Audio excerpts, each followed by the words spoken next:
It's a mind-blowingly beautiful film. That's in no small part thanks to the clothing and the extraordinary construction of these beautiful sets. This is my 5th film with Marvel, so I could be called a Marvel veteran. And obviously this one was attractive. It's a new story, new character. I like developing new worlds. Clothes tell a story from this very slick man at the beginning. He's very well kept, and after what happens to him, he starts to let himself go. This is useless. There aren't so many buttons because of the shake in the hands. The clothes get simpler on the outside. In the comic book, Strange has the Strange symbol on his chest. One of the big challenges was how to incorporate that without making him look like I've got the T-shirt and I'm here. We decided that within the camouflage, the disciples would have motifs which are embroidered on their clothes.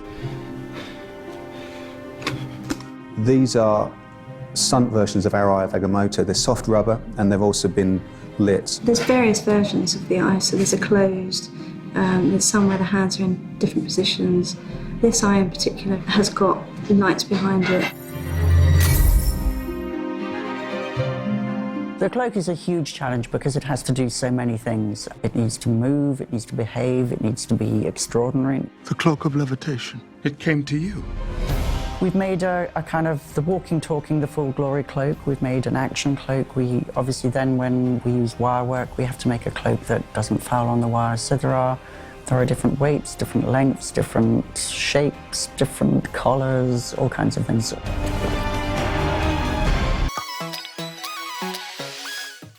The production design of it is really staggering. It's a sort of 360 experience, and I love that. It's probably one of the bigger challenges for the Marvel Universe in terms of the places that we go to with Stephen Strange's journey. Places you've never been before, places that are earthbound, places that are not earthbound.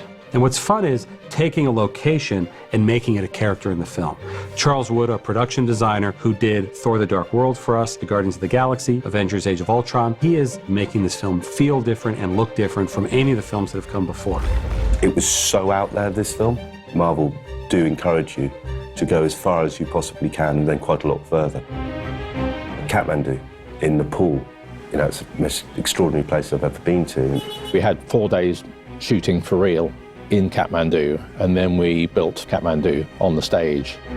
The recreation of Kathmandu here was so extraordinary. We had Nepali extras who were going, my cousin lives above that shop. Literally, they'd recreated a street and there were people who had relatives who lived in that street. You're looking for Kamataj. We brought with us the smell of incense. It was so evocative. You felt that you were back there. You could have just blinked and been back in Kathmandu. Sure you got the right one. It's just, that one seems a little more Kamataj-y. Kathmandu is a world of natural colour. Red oxide, yellow ochre, antiquity. That influenced the world of the camouflage. Scott always said to me he wanted a film that was very rich, dark, and luminous. We harness energy. Luminous, it was a lovely word because we tried to introduce colour and light and reflection stuff into a lot of these kind of dreamy worlds. We're painting the views out of the windows to match the existing location. I think we're probably one of the few crafts in this industry that we still work as we would have done 100 years ago.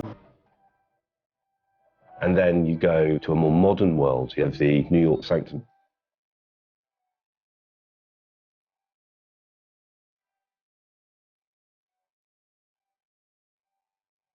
The Sanctum Sanctorum is right there on Bleecker Street in Greenwich Village, where it's been since the early incarnations of this character in the comic books.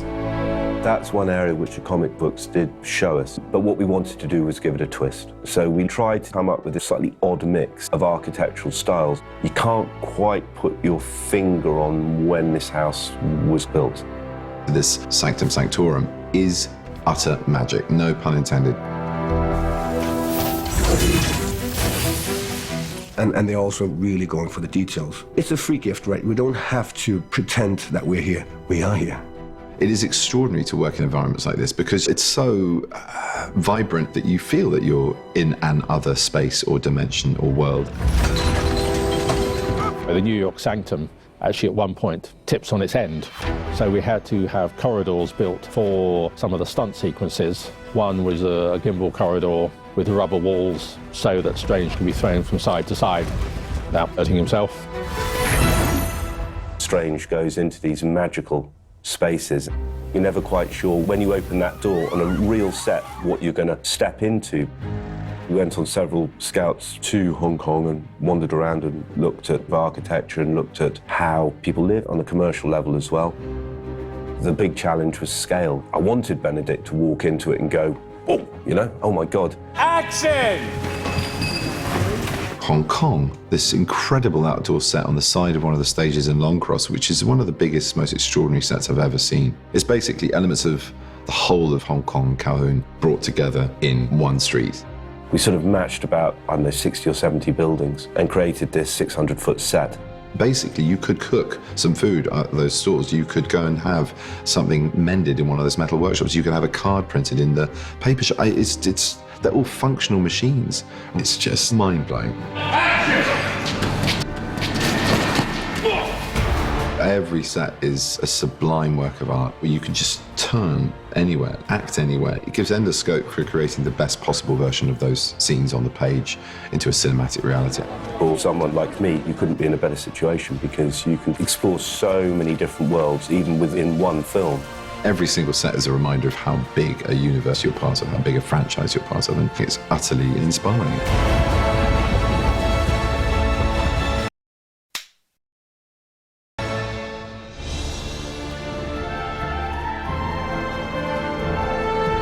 The first time I read the script, I went, oh my God, how are we going to do this? Because it goes to all the far reaches of the world. But then, as a group of filmmakers, we've all been down the road before, and you start taking it and dividing it into its little pieces and figuring out, okay, how are we going to do New York? How are we going to go to Kathmandu?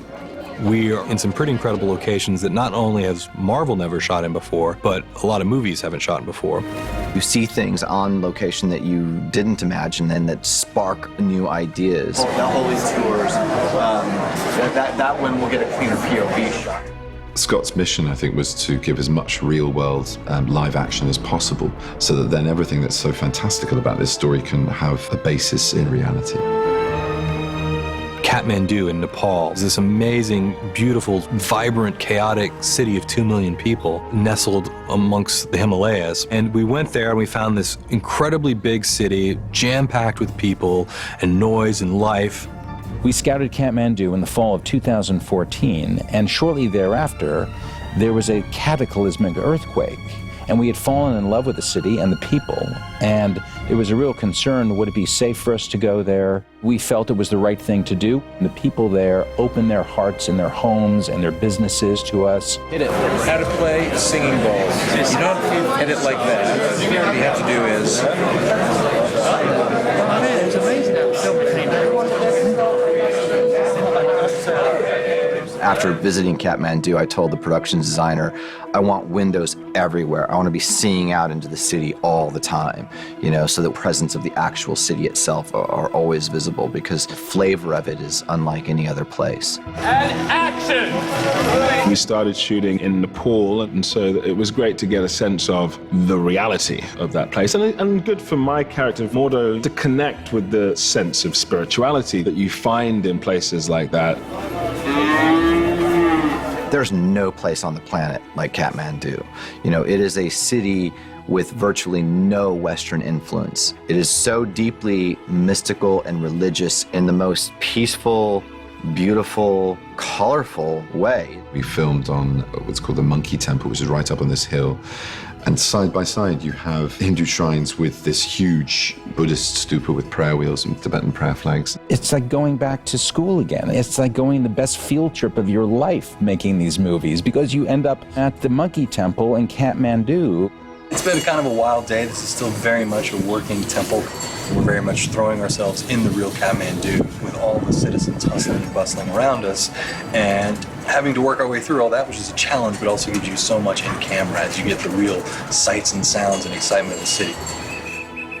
And for me to be having my first outing as this man who's right at rock bottom, who's completely broken, looking for some answer in such a spiritual place was wonderful. And it made acting very easy. Camertage. So today we're actually throwing Benedict into the mix and carrying a camera around behind him to sort of covertly disguise as he mingles with the real population here. We were filming outside, in and amongst the Nepalese people and monasteries, and meeting monks. Being able to wander around the streets of Nepal was fantastic. We had crowds come out on the street there who were adoring crowds. When they saw Benedict, they went nuts. You guys see Benedict? Even the Nepalese recognize him here, even with a long beard. By the third and fourth day, it was ridiculous, but sort of extraordinary. But it's very flattering and very good fun. It was nice to say hello to a few fans as well.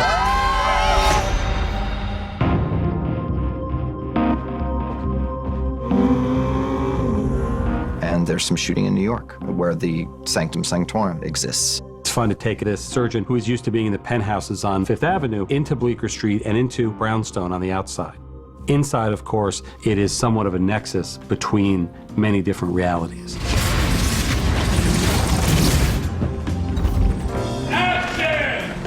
In the Marvel universe, New York is very important. We've had movies set in New York before, like if you look at Captain America and the Avengers. But Doctor Strange may be right up there with any one of our other heroes when it comes to his identity being with New York. We happened to be shooting right outside a comic book shop. And I said, Benedict, you should pop in there. And he said, I should, shouldn't I? Everyone looking at me and... Yeah, I absolutely need a picture of that. I'm sorry. This is great. And I filmed them on my phone walking into the comic book shop and saying hi to the guys that worked there. It was amazing. Okay. So to meet you. Thank you so much. Absolutely. Thank you. Nice to meet you. See you guys. We love the idea of really shooting New York for New York, because you can't fake that anywhere else.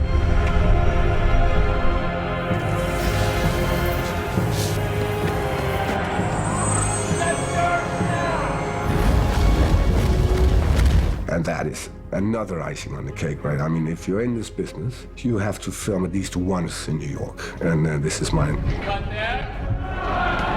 That's how you do it. Ladies and gentlemen, that is a picture wrap on Benedict Cumberbatch.